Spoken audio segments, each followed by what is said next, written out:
Does she get... Do people still call her posh much? Does she get that? I guess she gets it in the press, She's maybe. down in my phone as posh. Are you for posh? Yeah, she's just... You know, she'll always be posh. Oh, that's so nice. What does she call you? Is it still Golden Oh, Balls? she's called me a few things. You know, she said to me before the show tonight, she said, just don't say anything silly. I said, no, you're the one that says the silly things, not me. So, no, it's, every now and again it's Golden Balls. And is there a kind of angry name she has for you when she's cross with you? I really couldn't say that, even for the last show. Anyway, yeah, and I have the problem with, you know, I do the housework and I like to... Do you hoover? Do you like to hoover? I like to hoover. What do you listen to when you're hoovering? You put the music on, or you like... kids running around. So you don't hear that. And the kids, you've got the three boys, of course. Yeah, three boys. I hope you don't mind me saying this. I was out in Los Angeles for my wife's work. She writes movies now. We were out there briefly, and we're staying in a hotel, and the hotel has a lovely kind of breakfast area. And while she was there, I was upstairs. I was probably in the gym. You know, this don't come cheap. I'm agreeing with you. Yeah, you agree with me. And she said, you came in with your boys. I think it was, I don't know, it was all three, was it? Yeah, it was all three. And she said they sat down and they had and you said hi to afterwards. But she said what was so sweet was the boys were so charmingly well behaved.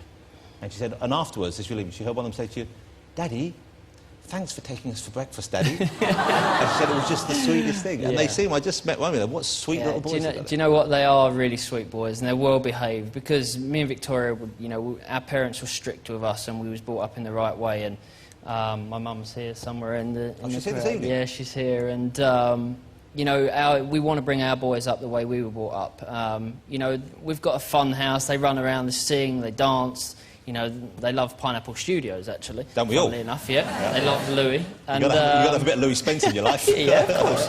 So, you know, they're very polite boys, like, you know, like your wife said, and, you know, I think that's the way they should be. You know, they're very grounded boys. They, you know, my 3-year-old Cruz, you know, he's been saying please and thank you and excuse me since he was 3 years old, and that's the way. You know, there's no reason for them not... Yeah, of course, there's no reason for them to be... You know, they have their bedtimes. You know, Cruz is 7:15, Romeo's 7:45, and Brooklyn's 9. So it's important that David, when they're in bed, if one of them's facing the wrong way, do you turn them around so they're all looking the same way? Because you've got an odd number there. That can't be good for you, having 3. You've got to go for number 4. David, you need number 4 to balance it out. When are we going to see number 4? You know what? We're really enjoying our 3 boys at the moment. You know, they're at a great age. Are you trying for number 4?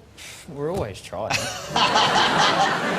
Now, here's the thing. There must be pressure on, not on them as such, but certainly people are thinking, I wonder if they're going to be footballers. I wonder if they'll have the skill their dad has, because you do have incredible skill. Do you see that in them? Is that something you would encourage? Is that something you'd be keen for them not to have to do? Because obviously the pressure's there. I would love them to go into football. At the moment they're calling it soccer because they've got proper American accents, full American accents. Do you think the world will call it soccer before long? I'm sure, you know, if America have anything to do with it, they will, because they're such a powerful country and they believe, you know, they believe in football. Well, they did well in the World Cup, didn't they? They did pretty well. It will get bigger and you know, more, you know, it will get bigger. When are you playing again? When are you fit enough to play yet, or nearly there? I'm 4 months almost after surgery. I wasn't meant to run until 4.5 months, but I started running 10 days ago. So that's the Jackie Chan approach, yeah, right there. Yeah, might as well. If not, I'll end up in hospital. So. But it must be driving you a bit crazy, hasn't it? It is. It's killing me. It's, you know, not playing football. It's something that I've never had to. You know, I've never had such a bad injury. I broke a bone in my foot, broke my arm and ribs, but apart from that, you know, this is the worst injury I've had. And so, when you get back in the game, and I don't want this to be a depressing question, but sportsmen playing at your level of the game, they have a limited period when they can keep up and compete with the younger players. How long do you think you got left in you at the very top? I still believe that I have. You know, I've always said that I don't want to retire from England. If I don't get picked again, then I don't get picked. But, you know, I want to be available. And if I have the chance to play for the country again, I've played 115 times and I want to keep playing. So if I get the chance, then I would, you know, I believe that I've still got a lot to offer for the country. Now, you recently went out to Afghanistan to visit the troops out there.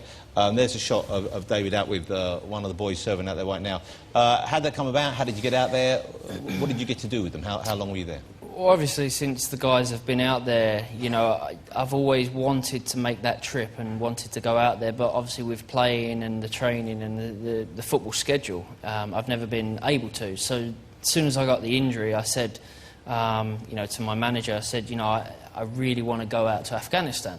It's something I've wanted to do for a while, and we contacted the right people, and they said, right, we can make it happen this certain time. So I arrived at the base, and we left at 6 o'clock in the morning, and we landed in Dubai, and then we got on the C-17, which is this huge military plane. Like a transport, yeah. Yeah, and I was on there with 140 troops, most of them, which is incredible. You know, these kids are travelling over... And they are just kids, to aren't they? fight, and they're 19, 20, 21 years old.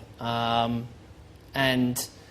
You know, I was on there, and then within half an hour of landing, we have to put body armour on, helmets, and they turn all the lights off in the plane, and there's no windows in the plane.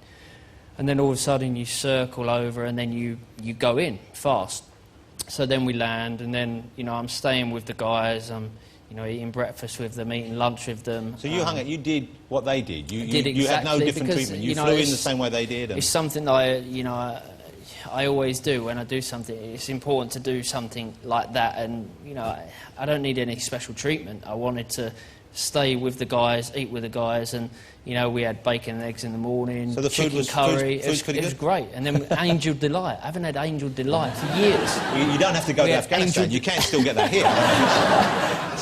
So then, you know, I spent 2 days meeting all the guys, and I think what is great about being in my position is the fact that I can go somewhere like that, and we get the awareness that everybody needs to realise what these guys are actually doing. You know, these young kids are going over, fighting for our country, and they're working in 54 degrees heat with armour, with full everything on. And, you know, I look and I think my mum and dad, you know, are really proud of me, of what I've achieved.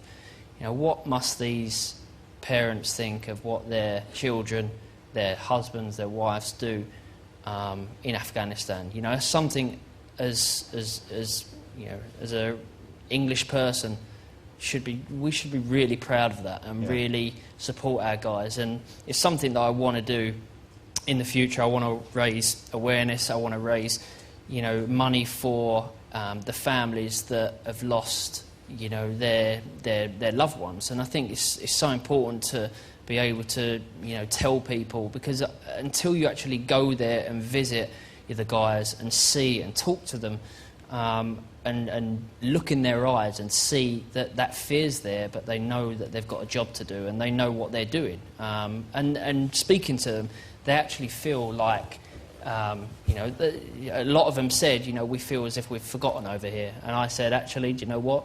That's one thing all of you will never be forgotten, because what you're doing out here is, you know, the most amazing job I've ever witnessed. How great to have you here, David. Thank you for joining us. You know, I've been a fan of yours for many years, and like everyone in this country, I saw you become a star when you were a young kid, and then to see you grow into such a fine example of what a man in the limelight can be. Really, you're an exceptional person. Thank you very much. And I thank you for being here. Ladies and gentlemen, Mr. David Beckham. Are you going to stay for the music? Yeah. Okay, we'll sit down. We'll stay there with music. He's going to stay for the music. Okay.